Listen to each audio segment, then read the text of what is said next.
The Nikon 16 to 50mm and 12 to 28mm are usually bundled and sold together with the camera body. They are suitable for beginners to get started.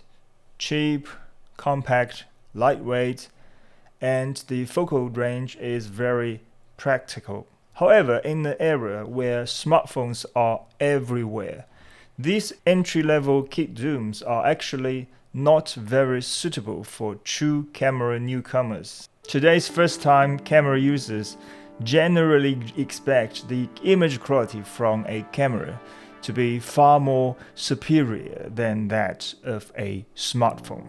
But in reality, smartphone sensor sizes keep growing, and with the help of powerful computational photography algorithms, the photo quality can now rival or even surpass traditional compact point-and-shoot cameras. Compared to a mirrorless camera, if you pair it with these cheap entry-level kit zooms, you will often feel that the photo coming out of the mirrorless are only about the same as a smartphone, or sometimes even worse than what a smartphone can produce, because smartphones has built-in auto-digital optimization.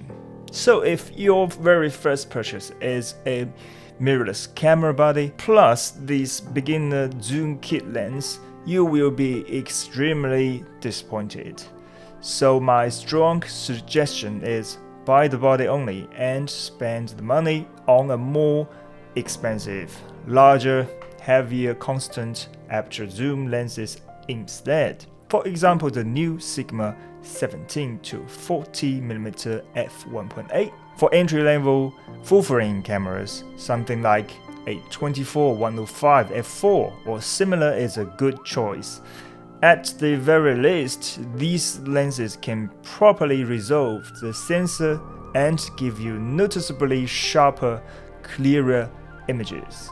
Take the Nikon ZFC as an example.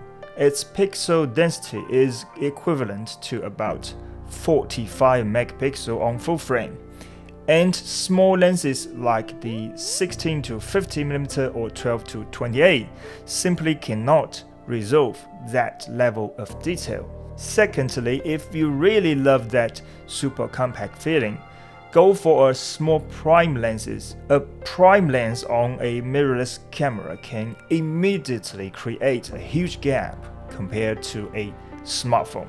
You will instantly feel the charm of a real camera. With my Nikon ZFC, I paired with the 24mm f1.7. Ever since I got that little prime, I have completely abandoned the 16 to 50 and 12 to 28. All these three lenses are similarly compact, but the image quality of the 24 f1.7 is outstanding. The Nikon 16 to 50mm looks like a pancake lens at first glance, but you have to extend it, unlock and twist before you can use the 16mm wide end. This design is honestly ugly and breaks the flow of shooting. Every time you take the camera out, you have to twist it first before you can grab a quick shot. I also own the Canon RF 24 to 50mm, which uses the exact same retractable design. In my opinion, this design sacrifices image quality and usability just to save a bit of size.